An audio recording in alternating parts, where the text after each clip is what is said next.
মঞ্চটা আমার প্যাশন, আমার নেশা বলতে পারো। প্রথম প্রেম, একদম মানে সেই প্রেম থেকে আমি এখনো বেরোতেই পারিনি এবং বেরোনোর কোনো ইচ্ছেও নেই। ক্লাসিক্যাল মিউজিকের প্রতি আমার ভালোবাসা, সলিল চৌধুরীর প্রতি আমার প্রেম বলতে পারো। আমার কোনো ছেলেকে ভালো লাগলে মানে আমাকে সেটা লুকোতে কোনো দিন হয়নি, আমি আমার বাপি মাকেই বলেছি। আর বাপি একটা কথা আমাদের খুব বলেছেন ছোটবেলা থেকে, যে তোমাদের দেশকে ভালোবাসতে শেখো। মানে আমার বাবা চলে যাওয়ার 4 মাসের মধ্যে মাও চলে গেল, কিন্তু তুমি যদি মনে করো, আমার মা এও বলেছিল, বাপিও বলেছিল, তুমি যদি মনে করো বিয়ের দিন সকালেও মনে করো যে তুমি বিয়েটা করবে না, আমরা দায়িত্ব নিয়ে সেটা ব্যবস্থা করব। আমার ওই বিবাহ বিচ্ছেদটাও কিন্তু আমাকে বড় করেছে। সব কিছু ভুলে যাই, আমার ছেলে মেয়েকেও ভুলে যাই, আমি কিচ্ছু মনে থাকে না আমার তখন, মানে আমি তখন ওই মুহূর্তে বাঁচি। খুবই ভালো লেগেছে টোটাকে। আমি আর তার আগে যে দার্জিলিংয়ে যেটা করেছিল, সেটা যে একটা সময় তো যখন ও হেঁটে আসছে টোটাকে, তো দূর থেকে তো বাপির মতো লাগছে একদম। এটা পেলাম না, সেটা পেলাম না, এ আমাকে অ্যাওয়ার্ড দিল না, ও আমাকে রেকগনাইজ করলো না, এইগুলো এখন আমার আর কিছু এসে যায় না।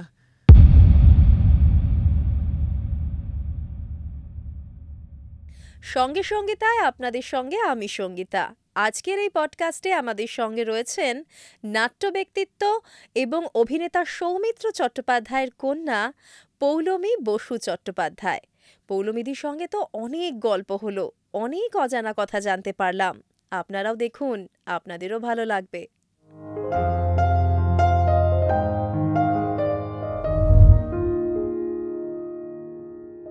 পৌলমীদি, সঙ্গে সঙ্গীতায় তোমাকে স্বাগত। থ্যাংক ইউ আমাকে আজকে এখানে আনার জন্য। তোমার সব পডকাস্ট দেখি, খুব ভাল লাগে। Thank you so much. তুমি যে এলে, মানে কত যে আজকে গল্প জমে রয়েছে, তোমার সাথে যেমন কথা হচ্ছিল, এত এত কথা মানুষকে জানাতে হবে। পৌলমীদি মানুষটা ঠিক কীরকম অনেকেই জানে, কিন্তু আমরা আজকে চেষ্টা করব পৌলমীদির ভেতর থেকে একটা অন্যরকম গল্প, অন্যরকম কাহিনী মানুষের সামনে তুলে ধরতে। কেমন আছো বলো? দিব্য, ভালোই আছি। আর আমি মনে করি যে আমি ভালো থাকবো, যেভাবে হোক, যে করে হোক, আমি ভালো থাকার চেষ্টা করি সব সময়। তাই আমি আজকেও ভালো আছি। কি চলছে এখন লাইফে? লাইফে চলছে নতুন নাটক। আমরা একটা নাটক করছি যেটার নাম চন্দনপুরের চোর। এটা ভীষণ মজার নাটক, হাসির নাটক, এবং এটা করতে করতে ভীষণ মজা লাগছে আমার। এটা চন্দনপুরের চোরটা আমার বাবা করেছেন, এটা আমার বাবার লেখা নাটক, উনি করেছেন। আমি আমার মতো করে একটু নতুন করে, অনেকটা এডিট করে, একটু নতুন এলিমেন্টস ঢুকিয়ে করছি। গল্পটা একটু বলো আমাদের। গল্পটা হচ্ছে 3টে চোর একটা কোনো সিসাইড, একটা কোনো সমুদ্রের ধারে একটা কোনো শহরে আসে। তাদের ইচ্ছে ছিল চুরি করার, মানে কারণ তাদের পেট চালাতে হবে, তাদের একটা ব্যাক স্টোরি আছে। সেখানে একজন বয়স্ক ভদ্রমহিলা আছেন, তিনি জমিদার বংশের মহিলা, এবং তার দাদা এবং তার 2 বঞ্জিকে নিয়ে তারাও এসছেন ওখানে, তাদের ওখানে বাড়ি আছে।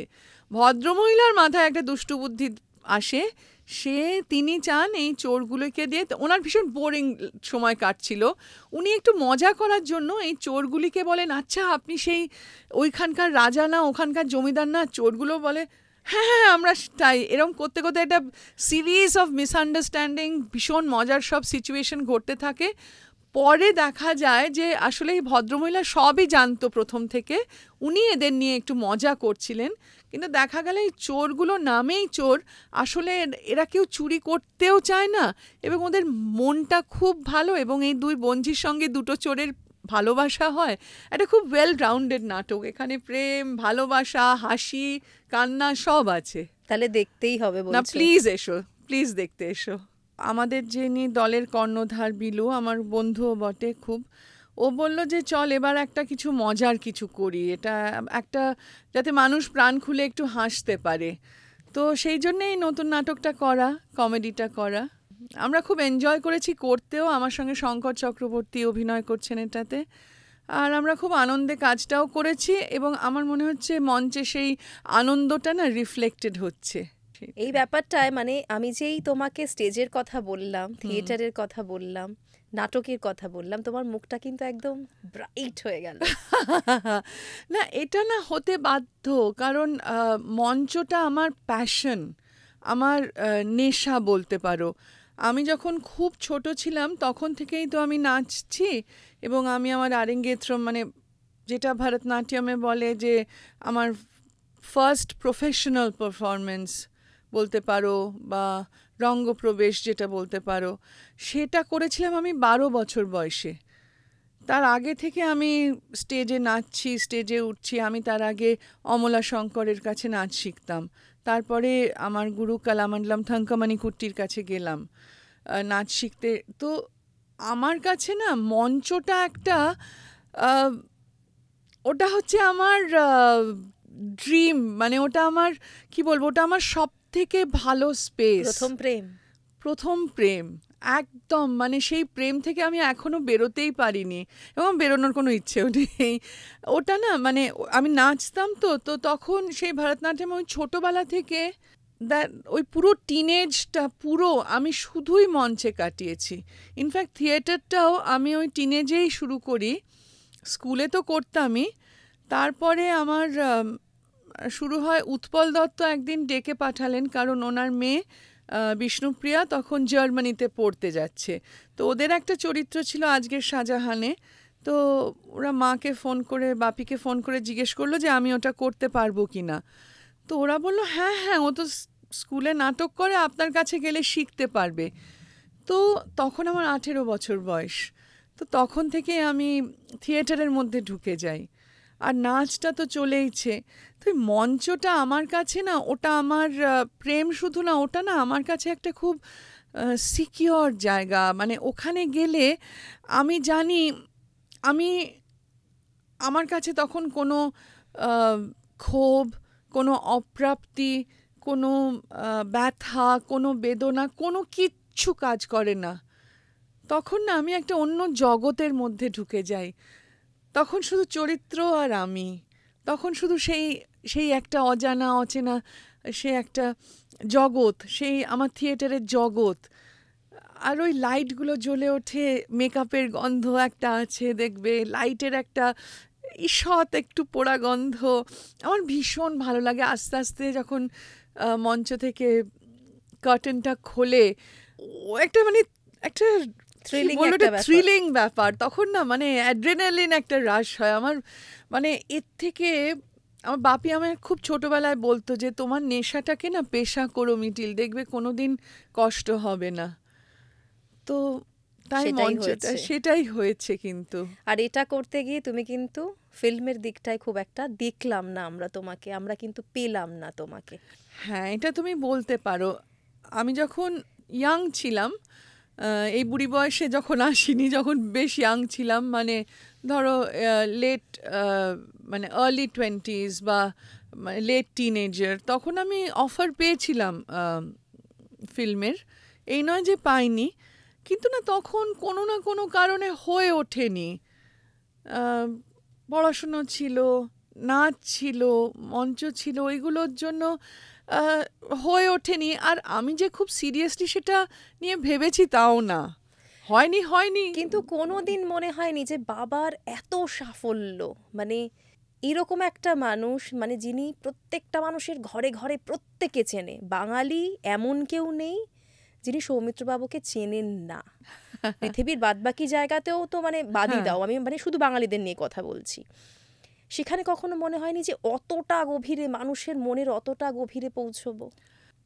না গো, সত্যি কথা বলতে মনে হয়নি। কারণ বাড়িতে আহ, তো আমরা তো বাবাকে বাড়িতেই পেয়েছি, আর সেখানে উনি একদম আর পাঁচটা সাধারণ বাঙালি বাবার মতোই বাবা ছিলেন। আর আমাদের খুব সময় দিতেন আমাদের সঙ্গে, আমাদের অনেক ভালো ভালো হ্যাবিট উনি তৈরি করেছিলেন, বই পড়ানো, আমাদের মিউজিক শোনানো। উনি না ভীষণ যেটা আজকালকার দিনে লোকে বলে না হ্যান্ডস অন খুব ফাদার, সে উনি ওরকম ছিলেন। আমার মনে আছে গোরখপুরে তখন ন্যাশনালস খেলতে গিয়েছিলেন, আমার মা ব্যাডমিন্টন প্লেয়ার ছিলেন। তুমিও তো খেলতে। হ্যাঁ, আমি কলেজে খেলেছি। এখন খেলো মাঝে না মধ্যে? না না একদম কিচ্ছু ছেড়ে হয় না। দিয়েছো? তখন আমার বাবা আমাদের ব্রেকফাস্ট টেকফাস্ট বানিয়ে পোচ টোচ করে রেডি টেডি করে স্কুলে দিয়ে আসা, আর আমি ছোটবেলা থেকে একটু আহ্লাদে ছিলাম। পাপা কি পারি, তাই তো? পাপা কি পারি। হ্যাঁ, বলতে পারো। আমি তো ভীষণ বাপির কাছে আবদার করতাম, না তুমি স্কুলে না পৌঁছে দিলে আমি স্কুলে যাব না। বেচারা আমার বাবা আমাকে স্কুলে পৌঁছে তারপর রেডি টেডি হয়ে শুটিংয়ে যেতেন। ভাবো তো, এটা যদি হ্যাঁ সাধারণ মানুষ শোনে, হ্যাঁ, তাদের বিশ্বাস করতে অসুবিধা এবং হবে না? একটা ফেজ ছিল তখন, আমি ক্লাস 1 আর ক্লাস 2, তখন আমি আবদার করতাম তুমি স্কুল থেকে না নিতে এলে আমি বাড়ি যাব না। তখন আমার বাবা শুটিং মাঝপথে ফেলে ওই লাঞ্চ ব্রেক তখন নিয়ে আমাকে স্কুল থেকে নিয়ে বাড়ি পৌঁছে তারপরে আবার শুটিংয়ে ফেরত যেতেন। মানে তোমাকে নিতে যখন উনি স্কুলে যেতেন, কি অবস্থা হতো সেখানে? সেটা একটা মজার ব্যাপার। সব দিদিরা আমার স্কুলে যারা সিনিয়ররা দিদিরা সবাই সেই জানলা দিয়ে দেখছে আমার বাবা, আর আমার বাবা তো নির্বিকার। আমার স্কুল খুব স্ট্রিক্ট ছিল, মানে আমাদের মডার্ন হাই স্কুল খুব স্ট্রিক্ট ছিলেন আমাদের যিনি প্রিন্সিপাল। তো পুরুষ মানুষরা গেটের বাইরে দাঁড়াতো, মারা ভেতরের দিকে দাঁড়াতে পারতো। তো আমার বাবা সে সব যারা নিতে এসেছে বাকি বাবাদের সঙ্গে বা গাড়ির চালকদের সঙ্গে সবার সঙ্গে আমার বাবার কোনো ভ্রুক্ষেপ নেই।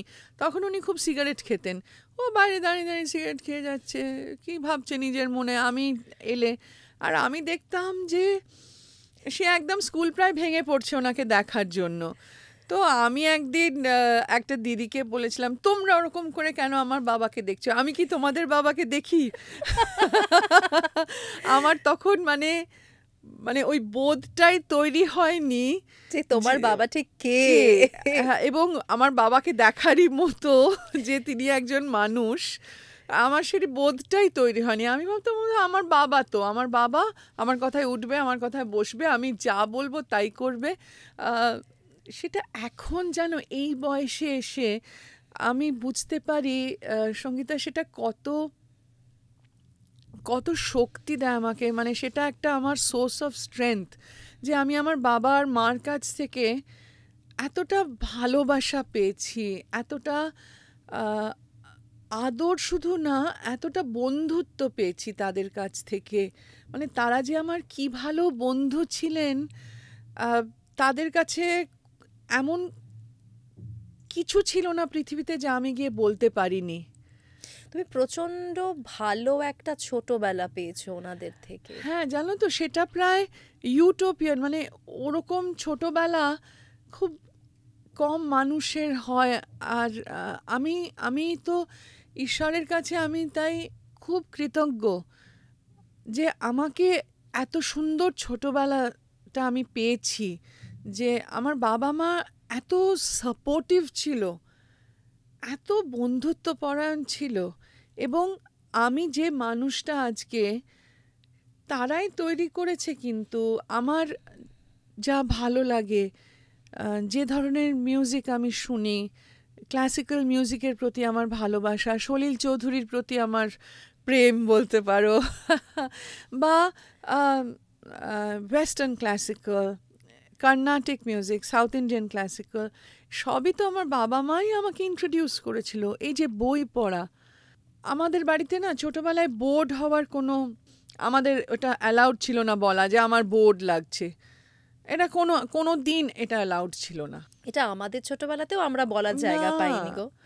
এখনকার বাচ্চারা বলে খুব সহজে। হ্যাঁ, খুব সহজে বলে, কেন আমার বাবা বলতো পৃথিবীতে এত বই আছে, তুমি তো পড়ে শেষ করতে পারবে না, বই পড়ো, গান শোনো। বইটা চলে গিয়ে কিন্তু অনেকটা মানে তোমার এই খালি জায়গাটা তৈরি হলো। একেবারেই তাই। তারপরে আমি মনে আছে উইকডেজে কোনো পড়াশুনোর আমার বাড়িতে চাপ ছিল না। আমার বাবা মা বলতো চলো ইয়ামিনী কৃষ্ণমূর্তির নাচের রিসাইটাল আছে, আজকে শো আছে, আমরা সেটা দেখে আসবো, বা চলো নাটক দেখতে যাব, বা বিড়লা একাডেমিতে রদার এক্সিবিশন এসছে চলো দেখতে যাব। সুতরাং ওই বন্ধুত্বটা ছিল। এবং আমাদের বাড়িতে না একটা খুব আমাকে আমার দাদাকে খুব স্পেস দেওয়া হতো। আমরা কিন্তু খুব নিজেদের মনের কথা বলতে পারতাম খুব সহজভাবে। কখনো আমাদের ভয় হয়নি বাবা বকবে, মা বকবে, কারণ সেই জায়গাটা ছিল। আলোচনা হতো। যদি ভুল বলতাম আমাদের যুক্তি দিয়ে বোঝাতে হতো যে আমি কেন এই কথাটা বলছি, বা আমি ধরো কিছু চাই, বা আমি কোথাও যেতে চাই, বা আমি কোনো একটা জিনিস চাই, সেটা আমায় যুক্তি দিয়ে বোঝাতে হতো কেন চাও? কেন চাই। সুতরাং এই নয় যে যা চাইছি আমি হাতের কাছে পেয়ে যাচ্ছি। আমাদের বাড়িতে সেরকম ওরকম কিছু ছিল না, কিন্তু একটা ভীষণ মুক্ত পরিবেশ ছিল। তুমি যদি ভাবো সেই সময় এই রকম পরিবেশ কতজনই বা পেয়েছে। হ্যাঁ, সত্যি বলছি, আমি তো ভাবি এরকম পরিবেশ কতজন পেয়েছে। আমার মনে আছে আমার মানে বয়স সন্ধির সময়, মানে আমার টিনেজ ইয়ার্সে আমার কোনো ছেলেকে ভালো লাগলে, মানে আমাকে সেটা লুকোতে কোনো দিন হয়নি, আমি আমার বাপি মাকেই বলেছি। এবং তারাও তাদের মতো করে বলেছেন, আমাকে গাইড করার চেষ্টা করেছেন যে কোনটে ভালো দিক, কোনটে খারাপ দিক কি। এবং আমার বাবা খুব বিশ্বাস করতেন এটাতে যে আমরা একদম বেপথে যাব না। মানে মেয়ে আর যাই করুক, ছেলে আর যাই করুক, তারা খারাপ কিছু করবে না, তারা অন্যায় কিছু করবে না। একটা চিঠি আছে আমার কাছে, জানো, সেখানে বাপি লিখছে যে আমি আমার ছেলে মেয়ে কতটা টাকা পয়সা বানালো, কতটা খ্যাতি অর্জন করলো, বা তারা বিদেশ গেল বা কি করলো, সেটা আমার কাছে কাম্য না। আমার ছেলে মেয়ে কতটা সৎ মানুষ হলো, কতটা নির্ভীক মানুষ হলো, কতটা ভালো মানুষ হলো, আমি সেটাই শুধু দেখতে চাই। আমার কাছে একটা খুব সুন্দর চিঠি আছে। আমার বাবা আমাকে অনেক চিঠি লিখতেন, যেখানেই শুটিংয়ে যেতেন সেখান থেকে চিঠি লিখতেন। আবার এরকমও আছে, মানে তখন তো ধরো তুমি ছোট, তখন না, এখন আমি একদম ফিল করতাম না। আমি ভাবতাম বাপি আবার একটা লম্বা চিঠি লিখেছে। আজকে ফিল করো? এখন ফিল করি। এখন ফিল করে আমি বুঝতে পারি যে উনি কীরকম মানুষ ছিলেন আর উনি কি চেয়েছিলেন আমাদের কাছ থেকে। একটা চিঠি সেদিন খুঁজে পেলাম, উনি লিখেছেন যে, সেটা বাড়িতে বসেই লিখেছেন যে মিঠিল, তোমাকে আমি এই চিঠি লিখছি কারণ তোমার সঙ্গে আমার কিছু কথা আছে, আর তুমি তো সারা দিন তোমার রেকর্ড প্লেয়ারে আচ্ছন্ন হয়ে থাকো, সেই জন্য তোমার সঙ্গে কথা বলা হচ্ছে না বলে তোমার এই চিঠিটা আমি লিখলাম। তো আমি অ্যাকচুয়ালি আমাদের বাড়িতে একটা ওই আগে যেরকম রেকর্ড প্লেয়ার ছিল, তো তারপর আমি একটা নাচের কম্পিটিশন ফার্স্ট প্রাইজ পেয়েছিলাম, একটা রেকর্ড প্লেয়ার যেটা আমার ঘরে থাকতো, আর সেটা নিয়ে আমি ভীষণ মশগুল হয়ে থাকতাম। মানে পকেট মানি পেলেই আগে গিয়ে একটা রেকর্ড কিনে আনতাম। হ্যাঁ, সব সময়। তো বাপি তাই লিখেছে চিঠিটাতে যে তুমি তোমার রেকর্ড প্লেয়ারে সারাদিন আচ্ছন্ন হয়ে থাকো বলে তোমায় এই চিঠিটা লিখতে হচ্ছে। তা আমি তাই ভাবছিলাম যে আমাদের জীবন থেকে দেখো এই চিঠি লেখার আর্টটাও হারিয়ে যাচ্ছে। অনেক কথাই তো মানুষ ধরো সামনাসামনি বলতে পারে না, সেগুলো লেখা কিন্তু অনেক সোজা, মনের কথা লিখে ফেলাটা অনেক ইজি। আমরা সত্যিই এগুলো হারিয়ে ফেলছি। ছোটবেলায় কিন্তু ছিল এগুলো। হ্যাঁ, এগুলো ছিল ছোটবেলায়। সেই ছোটবেলাটার তুমি বলতে পারো আমি আজও সমস্ত ঝড় ঝঞ্ঝা, সমস্ত বাধা বিপত্তি যাই আসুক জীবনে, আমার ছোটবেলাটার ওপরই, ওটাই কিন্তু হচ্ছে আমার মূলধন। আমি ওটা আমার বেস, ওটার ওপর নির্ভর করে কিন্তু আমি এগিয়ে চলেছি বলতে পারো। আমরা একটুখানি, তুমি ইমোশনাল হয়ে যাচ্ছ আমি দেখতে পাচ্ছি, তাই আমি একটুখানি অন্য গল্পের দিকে যাই। ছোটবেলায় কোথায় কোথায় ঘুরতে যেতে, কি কি করতে, মানে একটা মিষ্টি বাচ্চা হিসেবে তোমার ছোটবেলাটা ঠিক কিরকম ছিল? তার মধ্যে সৌমিত্র বাবু, মানে ওরকম একজন মানুষ বাড়িতে। ছোটবেলাটা না খুব, এক কথায় বললে ভীষণ কালারফুল, মজার একটা ভীষণ দুর্দান্ত ছোটবেলা ছিল।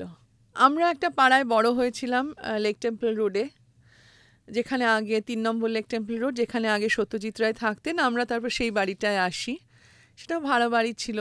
কিন্তু পাড়াটা না একটা আমার এক্সটেন্ডেড ফ্যামিলি হয়ে গিয়েছিল। তাদের সবার সঙ্গে আমার এখনো যোগাযোগ আছে, বন্ধুত্ব আছে। পাড়ায় খেলতে বেরোতে, রোজ স্কুল থেকে ফিরে এসে কোনো রকমের জামা কাপড়, আমাদের বড় হওয়াটা কিন্তু খুব সাধারণ মধ্যবিত্ত বড় হওয়া ছিল। হ্যাঁ, যেটা অসাধারণ ছিল সেটা হচ্ছে আমাদের বাড়িতে রোজ প্রায় একটা আড্ডা বসতো। সেখানে আমি শক্তি চট্টোপাধ্যায়, সুনীল গঙ্গোপাধ্যায়কে দেখেছি। সেখানে একটা ডাক্তারদের, বাপির একটা ডাক্তার বন্ধুদের গ্রুপ ছিল। তারপরে নির্মাল্য আচার্য, যিনি এক্ষণের সম্পাদক ছিলেন, তারপরে আশু কাকু, নৃপেন গাঙ্গুলি, অজিত লাহিড়ী, এরা সবাই আমার বাবার খুব বন্ধু ছিলেন। তাদের একটা আড্ডা বসতো। খুব মানে কি বলবো, ইন্টেলেকচুয়াল একটা অ্যাটমসফিয়ার ছিল বাড়িতে। কিন্তু আমাদের মানে আমি খুব দুষ্টু বলবো না, আমি খুব ফুল অফ লাইফ ছিলাম। আমি কোনো রকমে স্কুল থেকে ফিরে এসে কোনো রকমের দুধ টুধ খেয়ে, মাছ খাবার দিয়ে, জামা কাপড় চেঞ্জ করে বেরিয়ে যেতাম খেলতে। আমি স্কুল থেকে আসা মানেই আমার বন্ধুরা ডাকতে শুরু করে দিত খেলতে। আমি সেই পাড়ায় খেলতাম, খেলে বড় হয়েছি, সাইকেল চালিয়ে সারা টই টই করে ঘুরে বেরিয়েছি। ছুটি থাকলে, আমাদের স্কুলের সময় ছুটি পড়লে, গরমের ছুটি, শীতের ছুটি, পুজোর ছুটি, আমার বাবা আমাদের নিয়ে বাইরে চলে যেত। কোথায় কোথায় ঘুরতে? বেশিরভাগ সময় জঙ্গল। আমার বাবার ভীষণ প্রিয় ছিল জঙ্গল। আর সেখানে গেলে তো বাপিকে কেউ বিরক্ত করার ছিল না, তাই জন্য জঙ্গলটাই আমরা খুব যেতাম। আর বাপি খুব ড্রাইভ করতে ভালোবাসতো, ভীষণ ড্রাইভ করতে ভালোবাসতো। বাপি গাড়ি চালিয়ে ঘন্টার পর ঘন্টা গাড়ি চালিয়ে নিয়ে যেত। আমরা খুব বিহার, ঝাড়খণ্ড, উড়িষ্যা এসব খুব ঘুরতাম। আর বাপি একটা কথা আমাদের খুব বলেছেন ছোটবেলা থেকে, যে তোমাদের দেশকে ভালোবাসতে শেখো। তুমি ভারতবর্ষের এত বৈচিত্র্য আছে, এত সুন্দর সুন্দর জায়গা আছে, তুমি একটা জীবনে পুরো ভারতবর্ষ দেখে শেষ করতে পারবে না। বিদেশে যাওয়ার কোনো দরকার নেই। বিলেত আমেরিকার প্রতি তাই কোনো দিন আমাদের কোনো রকম আকর্ষণ তৈরি হয়নি। আমার বাবা এইসব জায়গায় আমাদের নিয়ে ঘুরতেন। সাঁওতাল পরগনা দিয়ে কোনো গাড়ি চালিয়ে হঠাৎ দেখলেন রাস্তার ধারে হাট বসেছে সাঁওতাল পরগনায়, আমরা নেমে সেই হাটে ঘুরলাম। আমার মা হয়তো কিছু গয়না কিনলো, সেই গয়না এখনও আমার কাছে আছে, সেই হাটের গয়না। তারপরে আমরা জঙ্গলে গেলাম, সে দাঁড়িয়েই আছি, একটা হাতি বেতলা ফরেস্টের রাস্তা আটকে রেখে দিয়েছে, বুঝেছো? আর আমরা সেই 4 ঘন্টা ধরে বসে আছি গাড়ির মধ্যে। বাপি বলেছে কেউ নড়বে না, কেউ কথা বলবে না, হাতি দাঁড়িয়েই রয়েছে। হ্যাঁ, আমরা দাঁড়িয়েই রয়েছে। তারপরে হাতিটা সরলো, তারপর আবার আমরা গেলাম। এরকম অনেক অ্যাডভেঞ্চার হয়েছে। তারপরে একবার ঝাড়খণ্ড থেকে ফিরছি, সেই লাতেহার বলে জায়গা আছে, ওখানে বিশাল বন্যা হয়েছিল। তো সবাই বলছে ওই ব্রিজটা ক্রস করবেন না, ব্রিজ সমস্যা হতে পারে। বাপি বলল দেখি না। বাপি একটু স্পিড নিয়ে ধা করে ব্রিজটা ক্রস করে গেল পেছন থেকে, ব্রিজের ওপর দিয়ে ব্রিজটা ক্রস করলো, আর ব্রিজটা পেছনে ভেঙে পড়লো। আমরা তাকিয়ে পেছনে, হ্যাঁ, এরকম নানা রকম বাপির সঙ্গে অ্যাডভেঞ্চার হয়েছে আমাদের, খুব মজা হয়েছে। তাই ছোটবেলাটাই না হচ্ছে কি বলবো, এত সুন্দর ছোটবেলাটা যে আমার বাবা মা আমাকে আমার দাদাকে দিয়েছে, খুব মানে বলার মতো। এটা তোমাদের সারা জীবন মানে একটা ভীষণ ভালো লাগার জায়গা হয়ে রয়ে গেছে সব সময়। আমি যে ভরতনাট্যম করতাম, আমাকে কোনোদিন বল মানে ওরা কেউ ফোর্স করেনি কিন্তু যে নাচ প্র্যাকটিস করো। কারণ আমি তখন বার্নপুর মিউজিক কনফারেন্স, যা মিউজিক, তখন তো মিউজিক কনফারেন্স হতো, তখন নাচতাম। আমি নিজেই প্র্যাকটিস করতাম, কোনোদিন বলতেন। আমার বাবা মা বসে দেখতেন, এনজয় করতেন। মানে ওরা অনেক অনেক সময় দিয়েছে। এখন আমি বুঝতে পারি যে সেই সময়টাও অবশ্য অন্য রকম ছিল। এখনকার মতো তো একটা ওরকম মানে এই যে এত ফাস্ট লাইফ তো ছিল না কারণ। তবুও ব্যস্ত তো ছিলেন সৌমিত্রবাবু, একটার পর একটা কাজ করেছেন। কিন্তু তার মধ্যেও না উনি মানে ওনার হৃদয়টা না খুব, সেই কৃষ্ণনগরের সেই ছোট্ট ছেলেটা ওরকম, ওই হৃদয়টাও ওরকম ছিল। আমিও নদিয়ার মানুষ, রানাঘাটে। বাহ। তো সেই জন্যে ওই যে বাড়িতে সময় দেওয়া, বাড়িতে আমাদের সঙ্গে থাকা। আর উনি না দাদাকে আমাকে আমি দেখেছি মানে আনকন্ডিশনালি তো ভালোবাসতেনই, আমার ছেলে মেয়েকেও ওইভাবেই ভালোবেসেছেন। আমার ছেলে মেয়েকে উনি এসে আমার বাড়িতে বসে থাকতেন। আমার মন্টেসরি স্কুল থেকে আমার ছেলে মেয়েকে নিয়ে আসতেন, ওদের চান করিয়ে দেওয়া, ওদের খাইয়ে দেওয়া। আর আমি তো কিছু হলে ভাবি ধরো, ঘুমোচ্ছে না, ভাবি ধরো, এটা করছে না, মানে তুমি খালি ভাবো যারা সৌমিত্র চট্টোপাধ্যায়ের ফ্যান, মানে পাগল ফ্যান আছেন ওনার, বহু মানুষ, অসংখ্য মহিলা বিশেষ করে, তারা এগুলো শুনলে কি ভাববেন? তাদের কাছে তো একটা অন্য ক্যারেক্টার, তারা তো তাদের কাছে ভাবতেই পারবেন একদম না এগুলো। অন্য রকম একটা। আর আমার কাছে তো আমার বাবা, উনি কিন্তু না, উনি খুব স্পেস দিতে পারতেন, উনি সব বিষয়ে কিন্তু কথা বলতেন না। আমার মা যেমন ওইসবে ধার ধারতেন না, মায়েরা ওরকম মায়েরা হয়ও না। ওরকম হয়ও না। মা যদিও ভীষণ কি বলবো, খুব স্ট্রং একজন মহিলা ছিলেন, এবং মানে উনি বিশ্বাস করতেন, মানে খুব আধুনিক ছিলেন জানো, মানে মেয়েদের পাশে দাঁড়াতে হবে, মেয়েদের একটা গার্ল চাইল্ডকে সব থেকে বেশি অপরচুনিটি দিতে হবে। আমার মা কিন্তু খুব ছোটবেলা থেকে এটা আমি দেখেছি, শুধু আমাকে নিয়ে না, আমার মাসির মেয়েদের, আমার সবাইকে। একটু ফেমিনিস্ট ছিলেন, ভীষণ তখন ফেমিনিস্ট থেকে। ছিলেন আমার মা। এবং আমার মার আজকে এত এলজিবিটিকিউ এইসব মুভমেন্ট হ্যাঁ, হচ্ছে, হ্যাঁ। আমার মা সেই কবে, তখন তো হয়নি যখন আমরা ছোট ছিলাম, অনেক বছর আগে বলছি, অনেক বছর, 70s, তখন আমার মা কিন্তু এইসব বিষয়ে খুব সচেতন ছিল। এবং আমি যখন একটু বড় হচ্ছি, তখন আমার একজন বন্ধু ছিলেন যিনি এই কমিউনিটিতে বিলং করতেন। আমার মা সব সময় বলেছিলেন যে কিন্তু মিটিল ও, এবং সে আমাদের বাড়ি আসতো, রবি, আমার মনে আছে ওর নাম ছিল রবি দাস, ও আমার বাড়ি আসতো, থাকতো। আমার মা সব সময় বলতেন যে সাপোর্ট করতেন। সব সময় বি সাপোর্টিভ, ওকে দুঃখ দেবে না কিন্তু কোনো দিন। তো আমার মাকে আমি সেই জন্যে না খুব রেসপেক্ট করি। ওনার কথা তো বলতেই হবে। তুমি ভাবো, মানে ওই মাপের একজন সুপারস্টারের বাড়িটা সামলে রাখা, তাকে একটা বড় সাপোর্ট দেওয়া ইজি নয়। তুমি বিশ্বাস করবে না, আমার মা আমার বাপির মানে প্রথম দিকের ইয়েতে সমস্ত, আমার মানে ডেটস হ্যান্ডেল করা থেকে, কোন জামা কাপড় পরবে থেকে শুরু করে কি, এবং আমার বাপিকে এক্সারসাইজে ইন্ট্রোডিউস করে আমার মা, কারণ আমার বাপি খুব পেট রোগা ছিল, কোলাইটিসে ভীষণ ভুগতো। আমার মা তো একদিন বললো যে কীরম চেহারা করছো, হিরো এরম মানায় না এই চেহারায়, তোমাকে তোমাকে you have to have a toned body, তোমাকে এক্সারসাইজ করতেই হবে। মাই বাপিকে ইন্ট্রোডিউস করে যোগব্যায়ামে, তারপরে মাই বাপিকে এক্সারসাইজ করানো, সমস্ত আমার মা। এবং আমার মা, বললাম না, she was a very strong person. আমার মা কিন্তু খুব ক্রিটিক্যালও ছিল।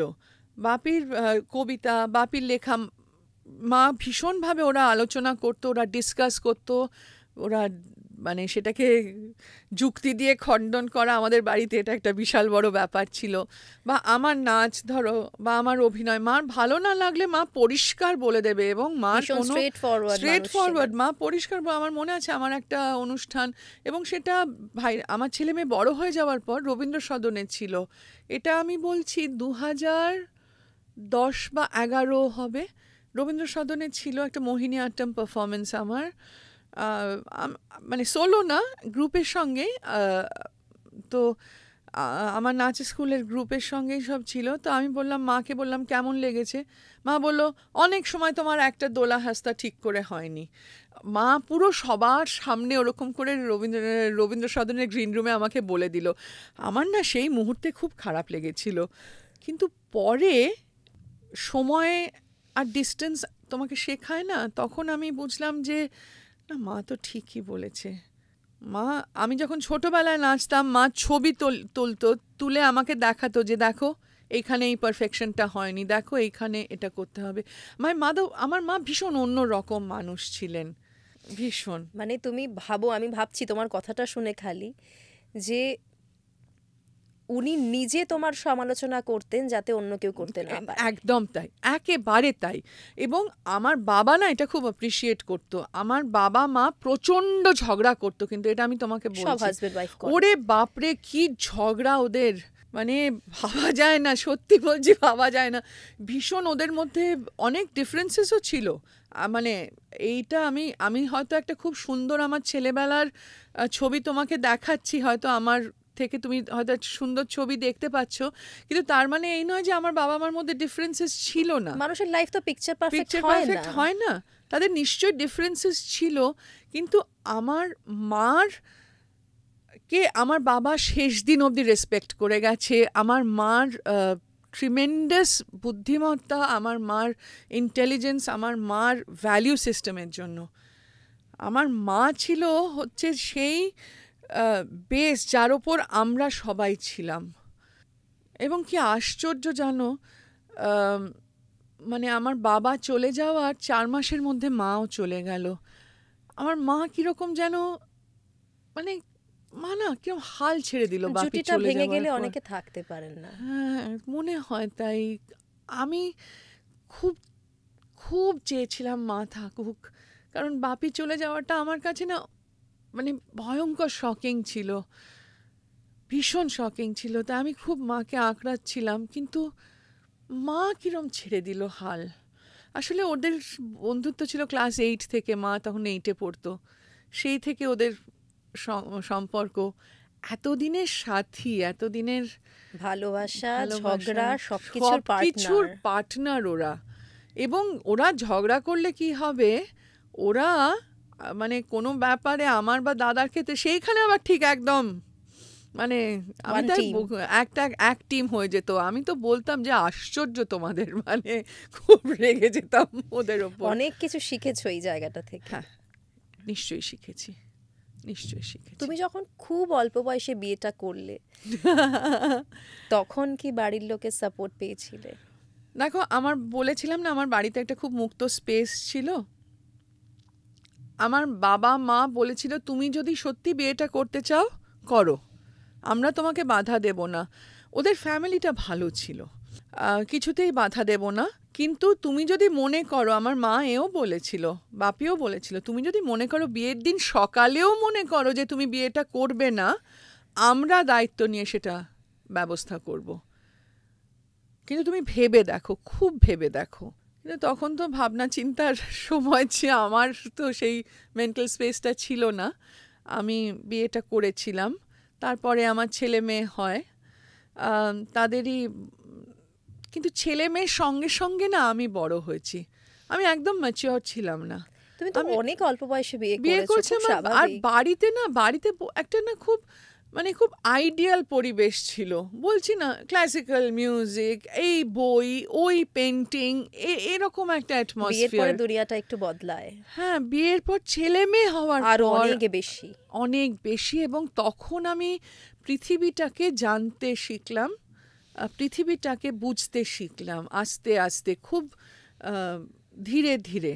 এবং আমার বিয়েটা টেকেনি, কিন্তু আমি সেটাকেও একটা লার্নিং এক্সপিরিয়েন্স বলেই ধরবো, জানো। কারণ আমি আমার এক্স হাজব্যান্ডের কাছ থেকে অনেক কিছু শিখেছি, এবং তার পরিবারের কাছ থেকেও আমি অনেক কিছু তুমি অফ শিখেছি। ক্যামেরাও এটা বলছিলে। হ্যাঁ, আমি শিখেছি, সেটাও আমি একটা লার্নিং এক্সপিরিয়েন্স বলবো। এবং আমার ওই বিবাহ বিচ্ছেদটাও কিন্তু আমাকে বড় করেছে, আমাকে ম্যাচিওর করেছে, আমার দুনিয়াটা চিনতে শিখিয়েছে। আর আমি কিছুতেই কখনোই আমার ছেলেমেয়ের বাবার সম্বন্ধে আমি খারাপ কিছু বলতে পারবো না। ইট ইজ ভেরি স্যাড যে আমাদের বিয়েটা টেকেনি। আমার মনে হয় খুব আনফর্চুনেট, কারণ মানুষটা তো ভালো, উনি তো খারাপ একদম, মানুষ না, একদম। উনি সত্যিই ভালো মানুষ। দুটো মানুষ যে সব সময় তোমার কম্পার্টেবল হবে এমন তো না, হয় না, দুটো সেটাই। ভালো মানুষও কম্পার্টেবল নাও নাও হতে হতে পারে। পারে, কিন্তু তাই বলে যে উনি খারাপ এটা আমি কিছুতেই বলতে পারবো না। উনি সত্যি মানুষটা ভালো। আমার যখন বাপি মারা যাওয়ার পর 21-এ কোভিড হলো, উনি আমায় হসপিটালে নিয়ে গেছেন, উনি দেখাশোনা করেছেন। বা আমার কিছুদিন আগে যখন হার্টের জন্য অ্যাঞ্জিওগ্রাম করতে হলো, আমার এক্স হাজব্যান্ডই আমাকে নিয়ে গেছেন, উনি থেকেছেন, সব করিয়েছেন। সুতরাং সেই বন্ধুত্বটা মানে বজায় আছে, জানো তো, মানে বন্ধুত্বটা ও খুব দরকার। তোমরা মা বাবা হিসেবে নিজেদের দায়িত্ব সব সময় হ্যাঁ, পালন এই যে করেছো। এখন রণদীপের যে ফিজিওথেরাপি চলে, রণদীপের অ্যাক্সিডেন্টের জন্য যে ফিজিওথেরাপিটা আমাদের খুব জোরদার করে করতে হয়, তার মেজর দায়িত্ব ওর বাবা নেয়। নিয়েছেন, উনি করান। এবং আমার যে থিয়েটারটা আমি করতে পারি এতটা যে দাপটের সঙ্গে সারা, মানে আমি তো প্রায় সারা বছরই সবসময় থিয়েটার করে বেড়াচ্ছি, সেটাও কিন্তু উনি রণদীপকে সেই সাপোর্টটা সাপোর্টটা দেন, দিচ্ছেন। রণদীপকে দেখাশোনা করেন বলে আমি করতে পারি। কত অদ্ভুত বলো তো ব্যাপারটা, তোমরা দুজন একসঙ্গে থাকলে না কিন্তু তারপরেও কোথাও যেন একসঙ্গে। হ্যাঁ, এটা সত্যি। মানে আমি সেটা নিয়ে না ভাবি জানো মাঝে মধ্যে, যে বিয়েটা টিকলো না, আমাদের সঙ্গে একসঙ্গে থাকা হলো না, কিন্তু মানুষটা তো খারাপ না। উনি খুব উপকারী মানুষ, মানুষের উপকার খুব লোকের জন্য করেন। তো এখন এই অবস্থায় মানে কখন যে জীবন তোমাকে কিসের সামনে এসে দাঁড় করিয়ে দেবে, এই যে রণদীপের অ্যাক্সিডেন্টটা, একদম। সেটা তো আমি কোনোদিন ভাবিনি আমাকে কোনো মা ভাবতেই পারে পারে না না এটা, যে ফেস করতে হবে। দুঃস্বপ্নেও নয়। দুঃস্বপ্নেও নয়। সেটা বাবা মা হিসেবে দুজনেই ফেস করেছি। আমার যতটা কষ্ট হয়েছে রণদীপের বাবার ততটাই কষ্ট হয়েছে। কারোর কষ্ট কম হয়নি বা কারোর কষ্ট বেশি হয়নি। সুতরাং সেখান থেকেও তো আমি অন্তত শিখেছি যে পৃথিবীতে পজিটিভিটি আছে, কিন্তু পৃথিবীতে কত মানুষ তখন রণদীপের জন্য প্রার্থনা করেছিল, কত আমি তখন মানুষ। নিউজে ছিলাম, ঘটনাটা আমার স্পষ্ট মনে আছে। মানে দেখো আমিও মা, তো আমি হ্যাঁ, ফিল করতে পারি তোমার উপর দিয়ে তখন কি ঝড় গেছে। তখন সেই 2 বছর যেন আমি শীত গ্রীষ্ম বর্ষা কি এসছে আমি বুঝতে পারিনি। মানে আমার কিছু মনে নেই ভালো করে। মানে তখন ফোকাসটা ছিল রণদীপ, মানে পুরো। কিন্তু তার মধ্যেও না আমার থিয়েটার গ্রুপ আমাকে খুব সাপোর্ট করেছে। তারা রোজ এসে যেন হসপিটালে 3 মাস সবাই কাজ টাজ ফেলে দিয়ে আমার সঙ্গে বসে থাকতো। আমার তো, আমি তো নিজের মধ্যেই ছিলাম না, কি বলছি, কি করছি, কি খাচ্ছি। ওরাই আমায় জোর করে খাইয়ে দিত। রণদীপের বাবাও আমাকে কফি খাইয়ে দিল বা বলল এটা খেয়ে নাও আগে। মানে আমি জানিও না তখন মানে কি খেলাম, কিন্তু আমি বলছি জানো তো, খুব ক্রাইসিসেও না একটা ভালো দিক বেরিয়ে আসে। আমি সেই ভালো দিকটা মানুষের মধ্যে দেখেছি, এবং আমি দেখেছি কিভাবে মানুষ প্রার্থনা করেছে রণদীপের জন্য, কিভাবে ওই, আমি মনে করি যে ওই অবস্থা থেকে যে রণদীপ আজ ফিরে এসেছে সেটা এত মানুষের ভালোবাসা এবং পজিটিভিটি, এবং তার জন্য আমি কৃতজ্ঞ। আমার বোধহয় কোনোদিন এটা বলা হয়নি, কিন্তু আমি সত্যি সবার, আমি I am grateful to the universe. আমি প্রত্যেকের কাছে গ্রেটফুল যে তারা রণদীপের জন্য এতটা ভালো চেয়েছেন। শুধু আমার প্রার্থনা বা আমার প্রেয়ার না, সবাই, আমি এমন কাউকে দেখিনি যে রণদীপের জন্য প্রার্থনা করেনি। আমি প্রত্যেকের কাছে খুব কৃতজ্ঞ, কারণ আমি মনে করি সেই পাওয়ার অফ পজিটিভিটি রণদীপকে কিন্তু আজকে অনেক দূর নিয়ে এসেছে। তো অনেকটা সুস্থ এখন। হ্যাঁ, আগের থেকে অনেকটা ভালো। এখনো অনেকটা রাস্তা যেতে হবে, অনেকটা রাস্তায় ওকে যেতে হবে এখনো, কিন্তু ও লড়াই করছে। ওর বোন লড়াই করে ওর সঙ্গে, ওর বাবা লড়াই করে, আমি লড়াই করি, আমরা সবাই লড়াই করছি ওর সঙ্গে। এখন তো তুমি বলছিলে যে ও নিজের মনের কথা তোমাদের সঙ্গে লিখে শেয়ার হ্যাঁ, করে। ও টাইপ করে আমাদের সঙ্গে শেয়ার করে ওর মনের কথা, এবং ওর ওর দুষ্টু বুদ্ধি কিন্তু এখনো প্রচণ্ড। ওর দুষ্টু বুদ্ধি, ওর সেন্স অফ হিউমার, মানে সেগুলো একেবারেই আছে, চলছে। এবং দেখো, এটাই তো প্রাপ্তি। জীবনে আর কি চাই? জীবনে আর কিচ্ছুর দরকার নেই। আমার ছেলে মেয়ে সুস্থ থাকুক, ওদের মুখে হাসি থাকুক, ওরা নিজেদের রাস্তায় এগিয়ে চলুক, আর কিছু তো চাওয়ার নেই। এটা কিন্তু আমি শিখেছি রণদীপের অ্যাক্সিডেন্টের থেকেই। তার আগে তো আমরা কত প্ল্যান করি না আমরা মানুষ হিসেবে। প্রচুর প্ল্যানিং থাকে, এই করব, ওখানে যাব, এই 5 বছর এই হবে, এই 4 বছর ওই হবে, এরপর 3 বছর এরকম হবে। কিন্তু তখন আমি শিখলাম যে একটা দিনের জন্য কৃতজ্ঞ হতে হবে। একটা দিন কাটিয়েছি এবং একটা দিনের জন্য আমি কৃতজ্ঞ হয়েছি। তাই আমি আর এখন কোনো ওইসব প্ল্যান করি না বা ভাবি না যে ভবিষ্যতে কি হবে, বা এটা পেলাম না, সেটা পেলাম না, এ আমাকে অ্যাওয়ার্ড দিল না, ও আমাকে রেকগনাইজ করলো না। এইগুলো এখন আমার আর কিছু এসে যায় না। এখন আমি ভাবি যে না, এখন রাস্তাটা হচ্ছে মানে কাউন্ট ইয়োর ব্লেসিংস। আমাদের যেসব আমাদের আশীর্বাদ আমরা পাই না, আমরা দেখেছি মানুষ ভীষণ চট করে না, আমি ওরকম ছিলাম, আমার এই নেই, এই হলো না, খুব এইসব করতাম, সবাই করি আমরা। কিন্তু ওটা করলে হবে না, জানো তো। কি আছে, কি পেয়েছি, সেটাকে অ্যাকনলেজ করতে হবে। এখন আমি ভাবি যে হ্যাঁ, আমি তো অনেক কিছু পেয়েছি, অনেক কিছু পেয়েছি পৃথিবীর কাছ থেকে, আমি তার জন্য কৃতজ্ঞ। এবং আমি চাই যেতে এই পজিটিভিটিটা আমি যাতে বজায় রাখতে পারি, জানো। কারণ সেটাই কিন্তু আসল স্ট্রেংথ। এখন আর আমার বাবা মা নেই, আমার বাবা মা এই পৃথিবীতে নেই, তারা ছিল আমার সাপোর্ট সিস্টেম। সুতরাং সাপোর্ট সিস্টেম আমাকেই তৈরি করতে হবে, আমার মনকে তোমার ছেলের সাপোর্ট সিস্টেম। হ্যাঁ, ও কিন্তু আমার সাপোর্ট সিস্টেম, বিশ্বাস করো। ওর মনের জোর, ওকে যা দেখি, আর ওর মতো হাসি খুশি, ও হাসলে না সারা ঘরটা একদম ঝলমল করে ওঠে। তো রণদীপের ওই ঝলমলে হাসি, আমার মেয়ের হাসি, আমার মেয়ের সেন্স অফ হিউমার, এইগুলোই হচ্ছে আমার সাপোর্ট সিস্টেম। মেয়ে এখন কি করছে? মেয়ের তো একটা অ্যামাজন প্রাইমে ওর একটা ওয়েব সিরিজ বেরোলো, ওয়াক গার্লস বলে। তো ও ইচ্ছে আছে ওর অভিনয়টাও করার। ও তো শি ইজ এ ডান্সার, ও নৃত্যশিল্পী। ও সারা ভারতবর্ষ এবং ভারতবর্ষের বাইরেও ঘুরে বেড়ায়, নাচে। কিন্তু ওর অভিনয়টা নিয়েও কাজ করার ইচ্ছে আছে। ও বম্বেতে থাকে। যেটা তুমি করলে না, সেটা মেয়ের করার ইচ্ছে আছে। হ্যাঁ, একদম তাই।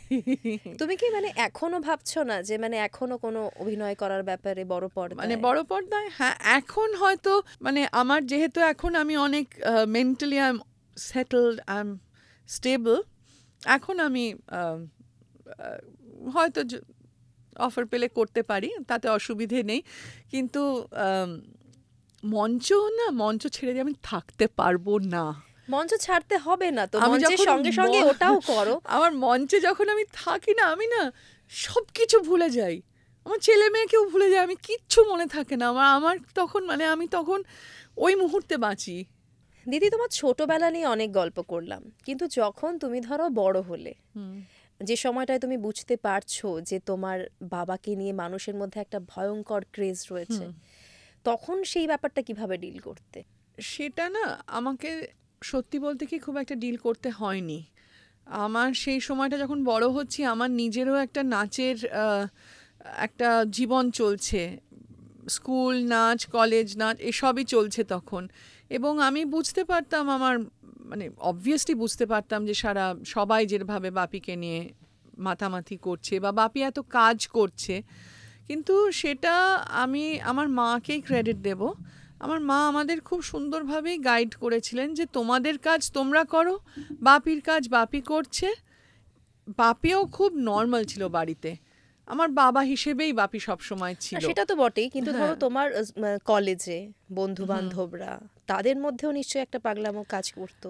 সত্যি কথা বলতে কি, যারা সত্যি বন্ধু তারা কেউ এরকম করেনি। তাদের কাছে স্কুল কলেজের সবাই আমার বাবাকেই মেশো বা কাকু এই বলেই দেখেছে। ইনফ্যাক্ট আমার স্কুলের বন্ধুরা সেদিনই গল্প বলছিল মনে আছে সেই আমাদের বাড়ি পৌঁছে দিত, করে তোদের বাড়িতে আসতাম, তারপর বাড়ি পৌঁছে দিতেন উনি, এসব আর কি। বাপি খুব নর্মাল ছিল বাড়ি, বাপির ওটা ছিল বাপির কাজ, ওটা ছিল বাপির প্যাশন। কিন্তু ওই পার্সোনাটা উনি কোনোদিন সেটাকে নিজের থেকে বাড়তে দেননি। তাই আমরা খুব একটা মানে আমাদের কাছে খুব নর্মাল একজন মানুষ সেটাই পেয়েছি।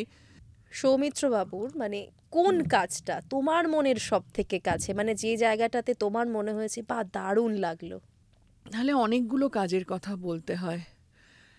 আহ, মানে প্রথম তো হচ্ছে অপুর সংসার।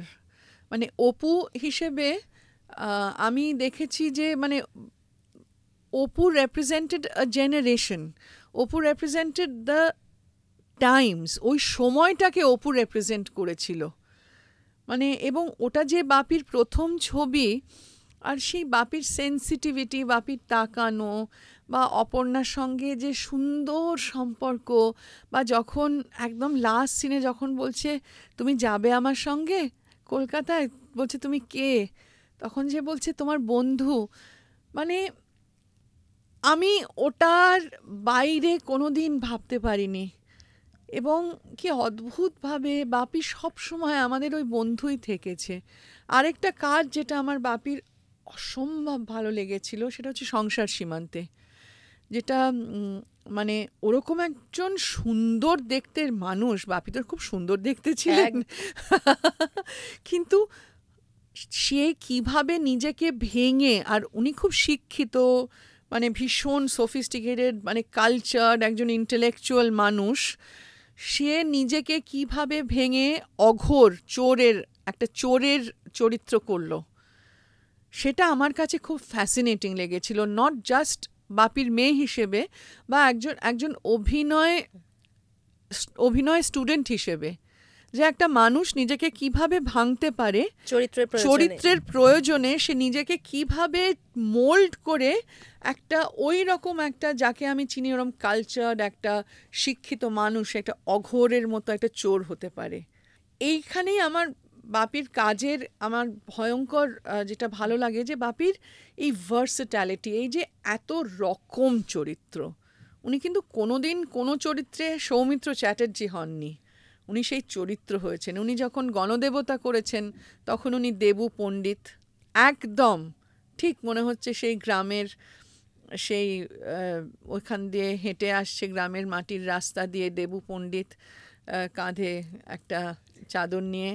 উনি যখন গঙ্গাচরণ করেছেন অশ্বনী সংকেতের, তখন একটা আবার অন্য রকম পণ্ডিত। দুটো পণ্ডিত কিন্তু আবার একরকম না, একদম আলাদা দুটো ক্যারেক্টার। উনি যখন ঝিন্দের করছে, যখন ওই ঘোড়ায় চড়ে টকবক করতে করতে আসছেন আর বলছেন বান্দার বাচ্চা, তখন একটা মানে সে কি ফ্ল্যামবয়েন্স। এই যে ধরো এই যে অভিনয়গুলো উনি করতেন, বা কোনিতে যখন উনি বলছেন ফাইট, কোনি ফাইট, মানে আমার এখনো গায়ে কাঁটা দেয়। ওটাই মানে তখন ওরকম একটা একটা বিচ্ছিরি কালো মেকআপ করে একটা মানে নিম্ন মধ্যবিত্ত জায়গা থেকে একজন একটা কোচ, মানে কিভাবে নিজেকে ভেঙেছেন। বাড়িতে কি ওনার এই ক্যারেক্টারের এই যে উনি নিজেকে যেভাবে ভেঙে চুরে একটা অন্য মানুষে পরিণত করতেন, এর এফেক্টটা বাড়িতে থাকতো তখন? এফেক্ট থাকতো না, কিন্তু আমরা দেখতাম এটা নিয়ে উনি ভীষণ পড়াশুনো করছেন, উনি রিসার্চ করছেন, উনি বই পড়ছেন, উনি নানা রকম জায়গা থেকে, যেমন ময়ূরাক্ষীর ওই অ্যালজাইমার্স পেশেন্ট এর অভিনয় করতে গিয়ে উনি কত ডাক্তারের সঙ্গে কথা বলেছেন জানো, কত ডাক্তার কত জায়গায় গিয়ে উনি অবজার্ভ করেছেন অ্যালজাইমার পেশেন্টদের। উনি উনি প্রচণ্ড রিসার্চ করতেন, উনি ভীষণ হোমওয়ার্ক করতেন, উনি খুব পরিশ্রমী ছিলেন ওনার কাজের ব্যাপারে, অসম্ভব পরিশ্রমী ছিলেন, কোনো চরিত্র উনি হালকাভাবে নিতেন না। ফেলুদার কথায় আসতেই হবে। ফেলুদা তো উনি সেদিনও জানো তো, রণদীপ আমি মেখলা আমরা বসে বসে সোনার কেল্লা দেখছিলাম, আর মানে সেই লাল পাঞ্জাবিটা শালটা ওরকমভাবে নিয়ে বসেছেন, মানে আর কি বুদ্ধিদীপ্ত চোখ, মানে সেই মগজাস্ত্রটা না একদম ওনার সঙ্গে যায়, মগজাস্ত্র ফেসের মধ্যেই আছে মগজাস্ত্র ওনার। মানে ফেলুদাটা উনি এসেনশিয়ালি উনি আমাদের বলেছিলেন দাদাকে আর আমাকে, জানো তো এই সিনেমাটা কিন্তু আমি তোমাদের জন্য করছি, তোমরা যাতে গিয়ে দেখতে পারো হলে। তো সেটা পরে যখন ধরো আমরা আরো ফেলুদা দেখলাম, তো উনি পছন্দ করতেন, ওনার ভালো লাগতো? হ্যাঁ, এটা না একটা অদ্ভুত ব্যাপার। এটা উনি খুব সাপোর্টিভ ছিলেন। মানে উনি যেমন বেনুদাকে ভীষণ, উনি বোধহয় আর কারুরটা দেখেননি, উনি বেনুদারটা দেখেছিলেন এবং বেনুদাকে খুব সাপোর্ট করতেন। সব সময় বলতেন যে কি ভালো করেছে বেনু। আমি যদি একবার আমি বলেছিলাম না তুমি ভালো, বেনুদা না তুমি ভালো, বাপি বলল মোটেও না, বেনু খুব ভালো করেছে। এবং সে বাড়িতে কি তর্কাতর্কি, মানে বেনু কত ভালো করেছে। ঝগড়া করতে বাবার সঙ্গে? হ্যাঁ, কেন প্রত্যেকটা মেয়েই বাবার সঙ্গে তাদের একটা একটা ঝগড়া ঝগড়া হবেই। হবেই।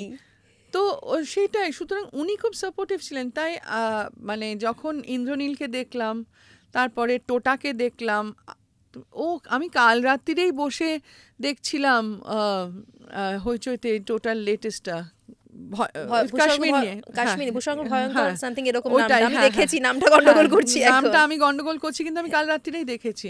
আমার খুব ভালো লেগেছে টোটাকে, খুবই ভালো লেগেছে টোটাকে। আমি আর তার আগে যে দার্জিলিংয়ে যেটা করেছিল, সেটা যে একটা সময় তো যখন ও হেঁটে আসছে, টোটাকে তো দূর থেকে তো বাপির মতো লাগছে একদম। এটা তো দারুণ কমপ্লিমেন্ট দিলে হ্যাঁ, তুমি। আমার খুব আমার এমনিতেই টোটার অভিনয় খুব ভালো লাগে। ওকে আমার ফেলুদা হিসেবে খুব ভালো লেগেছে, খুবই ভালো লেগেছে। ইন্দ্রনীলকে ভালো লেগেছে আমার। বাদশাহী আংটিতে আবিরকেও ভালো লেগেছিল, কিচ্ছু খারাপ লাগেনি।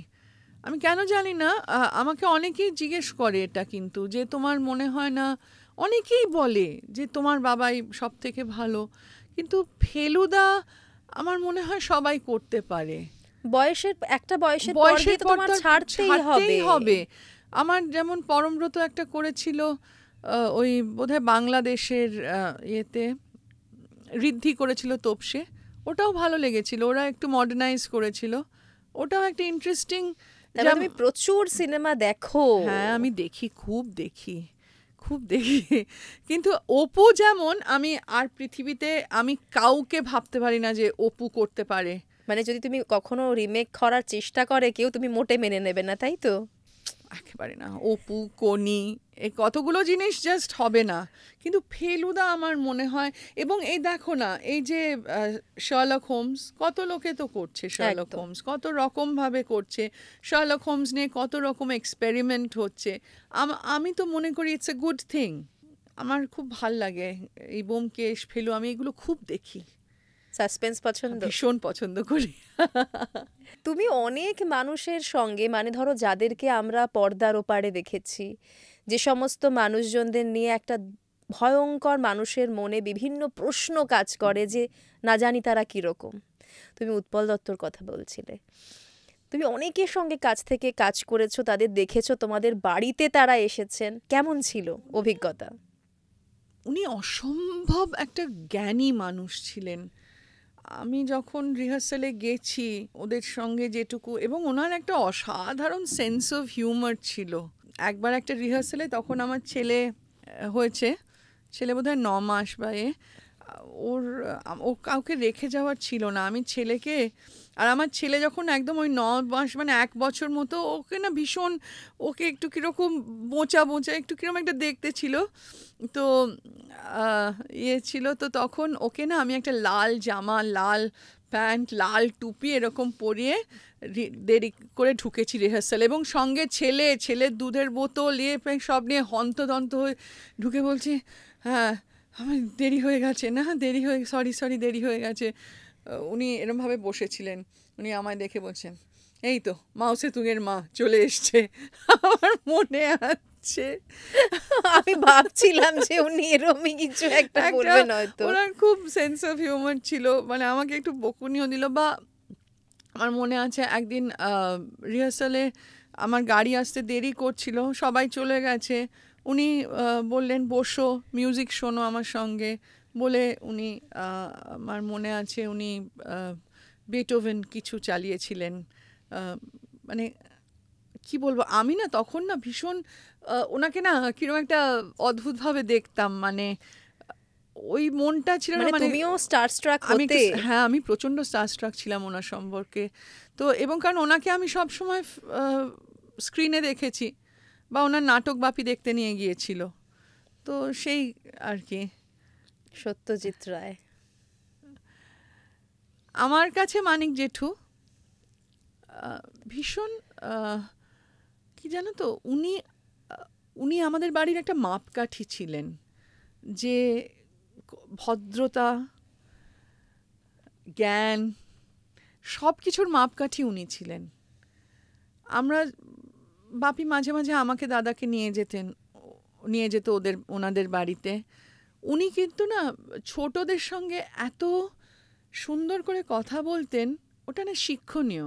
কখনো আমরা ছোটদের সঙ্গে ভীষণ কীরকম যেন ওপর থেকে কথা বলি না, উনি কিন্তু সমানে সমানে কথা মানে বলতেন। ছোটদের সঙ্গে ছোট হয়ে যেতেন। হ্যাঁ, উনি পরিষ্কার মানে খুব সুন্দর করে কনভারসেশন করতেন, কি নাচ শিখছি, কতটা শিখছি। আমার দাদা ভায়োলিন বাজাতেন, ভায়োলিনের কথা, এবং আমার দাদার বাজনা শুনে উনি উপেন্দ্র কিশোর রায়চৌধুরীর একটা ভায়োলিন আমার দাদাকে দিয়েছিলেন, সেটা আছে আমাদের কাছে। তারপরে আমার নাচে উনি খুব, আমি যখন আরেঙ্গেট্রম করি, বলেছিলাম না যে আমি তখন আমার খুব কম বয়স, 11 বছর বয়স, 12 বছর, উনি ছিলেন আমার অনুষ্ঠানের চিফ গেস্ট। উনি আমাকে মানে উনি খুব এনকারেজ করেছিলেন আমাদের। তো এবং ওনার আমার মা আমাদের, আমি বলেছিলাম না, উনি মা সবসময় বলতো কিছু করো, বোর্ড হওয়ার আমাদের অবকাশ ছিল না। তো আমি ছবি, একটা কাপড় কেটে কেটে ফেল্ট দিয়ে আমি বুকমার্ক বানিয়েছিলাম। তো আমি নিয়ে গিয়ে ওনাকে দিয়েছিলাম। কিন্তু একদিন তার পরের দিন গিয়ে দেখি যে একটা বইয়ে আমার বুকমার্কটা উনি ব্যবহার করছেন। মানে সেটা যে আমাদের কি ভালো লেগেছিল, যে ওনার তো দরকার ছিল না, না যে একটা বাচ্চা মেয়ে সেরকম বানিয়েছে বাড়িতে, সে দিয়েছে, কিন্তু মানুষের ইমোশনের কদর করতে জানতেন। হ্যাঁ, এটা না আমি খুব দেখেছি। ওদের পুরো পরিবারই না এত ভালো ছিলেন। এই যে বাবুদা, সন্দীপ রায়, এত ভালো মানুষ আমি খুব কম দেখেছি। ওনার স্ত্রীও, বুনিদি, আমি ভীষণ ভালো লাগে ওনাদের আমার। ওরা মানে তোমাদের পারিবারিক সম্পর্ক এখনো? হ্যাঁ হ্যাঁ, এখনো, মানে আমাদের সঙ্গে কোনো রকম সম্পর্কে ছেদ পড়েনি। মানে ওখানেও দুজন নেই, এখানেও আমাদের পরিবারেও দুজন নেই, কিন্তু আমাদের ভালোবাসাটা আছে। সৌমিত্রবাবু এবং উত্তম কুমার, এই নিয়ে তো একটা কন্ট্রোভার্সি বাঙালির মধ্যে চলে। আমি এটাই জানতে চাইবো যে এই যে দ্বন্দ্ব, এটা কি সত্যি সত্যি কোনোদিন ছিল আদৌ? এটা না, এটা আমি আগেও অনেক জায়গায় বলেছি, এটা না ভীষণ বাঙালিদের না খুব বাইনারি পছন্দ। সত্যজিৎ ঋত্বিক, ইস্ট বেঙ্গল মোহনবাগান, চিংড়ি ইলিশ, এইসব নানা রকম, উত্তম সৌমিত্র। কিন্তু বাপির সঙ্গে উত্তম কুমারের পরিচয় আমার পিসির বিয়েতে। উনি বরযাত্রী এসেছিলেন, উনি আমার পিসেমশাইয়ের বন্ধু ছিলেন। ওদের একটা গ্রুপ ছিল, আমার পিসেমশাই, তারপরে বসুশ্রীর মন্টু জেঠু, উত্তম জেঠু, এরা সবাই বন্ধু ছিলেন। তাই তখন এসছিলেন বাপির সাথে। তখন বাপি ফিল্মে নামেনি, যখন আমার পিসির বিয়ে হয়েছিল, আমার ফিল্ম শুরু করেনি বাপি। তার আগে থেকে বন্ধুত্ব? তার আগে থেকে আলাপ পরিচয়। এবং বাপির মানে আমার পিসেমশাইয়ের যেহেতু বন্ধু ছিলেন, তো সেটা তো মানে অন্য রকম একটা ইয়ে ছিল। তো আমাদের বাড়িতেও দেখো, আমরা সবাই ওনাকে খুব শ্রদ্ধা করতাম, ফ্যান ছিলাম। আমি তো সেদিন আবার দেয়া নেয়া দেখলাম, ইয়েতে বসে সন্ন্যাসী রাজা দেখলাম, মানে ভীষণ ভাল লাগে আমার ওই সিনেমাটা। তো সন্ন্যাসী রাজা দেখলাম। তারপরে আমরা আমাদের কাছে না কোনোদিন বা আমরা যখন বড় হচ্ছি, এই রেষারেষিটা নিয়ে আমাদের বাড়িতে অন্তত কোনো না আলোচনা হতো না। আমাদের সামনে তো ডেফিনেটলি না। মানে ওনাকে আমরা শ্রদ্ধা করব না, এটার কোনো জায়গাই ছিল না। আমি তো নিজে দেখেছি যে অনেক রাত্রিরে ওনাদের বাড়ি থেকে ফোন আসলে বাপি চলে যেত ওনাদের বাড়িতে। ধরো কোনো একটা অসুবিধে হয়েছে, অনেক রাত 11টার পর ফোন এসছে, বাপি গাড়ি চালিয়ে চলে গেছে ময়রা স্ট্রিটে, এরকম আমি দেখেছি। বাপি আর তরুণ কুমার ভীষণ বন্ধু ছিলেন। আর ওদের সেই ঘুম ভাঙানোর মানে তরুণ কুমারকে নিয়ে মর্নিং ওয়াকে যাবে, ও বাপি আর উত্তম জেঠু মর্নিং ওয়াক করলো, উনি তরুণ কুমার গাড়িতে ঘুমোলেন, মানে এরকম মানে আমাদের ওনাদের যদি ডিফারেন্স থেকেও থাকে সেটা যে কোনো মানুষের মধ্যে থাকতে পারে, যদি থেকে থাকে at all, number one. Number two, তাতে কিন্তু তাদের সম্পর্ক কখনো নষ্ট হয়নি, বা আমাদের তরফ থেকে তো কোনো দিনই এতটুকু কম আমরা শ্রদ্ধা ওনাকে যে করেছি তা না। সবসময় আমার মা বলতো যে পৃথিবীতে একজনই আছেন যার ওরকম ভুবন ভোলানো হাসি। আমার মা সবসময় বলতো যে ওই হাসি নিয়ে উনি যদি কোনো তাকান তো মহিলারা কি করে থাকবে, মানে মহিলারা তো আর নিজেদের মধ্যে থাকতে পারে না তখন ওই হাসিটা দেখলে। আমার মা সব সময় বলতেন, আমরা সেইভাবেই বড় হয়েছি, সেটা আমাদের মধ্যে আছে। উনি আইকন, আমাদের কাছে উনি লেজেন্ড, আইকন। ওনার প্রতি শ্রদ্ধা থাকবে না বা ভালোবাসা থাকবে না, এটা আমি কল্পনা করতে পারি না। কারণ আমি কোনোদিন আমার বাবা মাকে দেখিনি, জানো, মানে আমি ফ্র্যাঙ্কলি বলছি, আমি আমার বাবার সঙ্গে সম্পর্ক কোনোদিন, আমার বাবা যে ওনাকে অশ্রদ্ধা করে বাড়িতে কোনোদিন একটা কথা বলে আমি দেখিনি। বাবার বন্ধুদের সঙ্গে আলোচনার মধ্যে অনেক এই কুরোসাওয়া এবং বার্গম্যান নিয়ে ঝগড়া হয়ে গেল, সে কেউ কারোর মুখ দেখছে না, এরকম হয়েছে, কিন্তু উত্তম কুমারকে নিয়ে হয়নি। তুমি যখন দেখোনি তার মানে হয়নি না, সত্যি হয়নি। আমার মা তো খুবই মানে ফ্যান ছিলেন। ভীষণ ভালো লাগলো দিদি, মানে এত গল্প করলাম তোমার সাথে, এত কিছু জানলাম, ভীষণ ভালো লাগছে আমার। আমারও খুব ভাল লাগলো তোমার সঙ্গে কথা বলে। তোমার মধ্যে একটা খুব সুন্দর ব্যাপার আছে যে তোমার সঙ্গে যারা কথা বলে তুমি তাদের খুব কমফোর্টেবল ফিল করাও, তারা খুব স্বচ্ছন্দে সহজভাবে তোমার সঙ্গে কথা বলতে পারে, এটা তোমার গুণ। থ্যাংক ইউ সো মাচ দিদি, খুব ভালো থেকো। তুমিও খুব ভালো থেকো, আরও অনেক এরম পডকাস্ট করো, আমি দেখতে থাকবো। Thank you.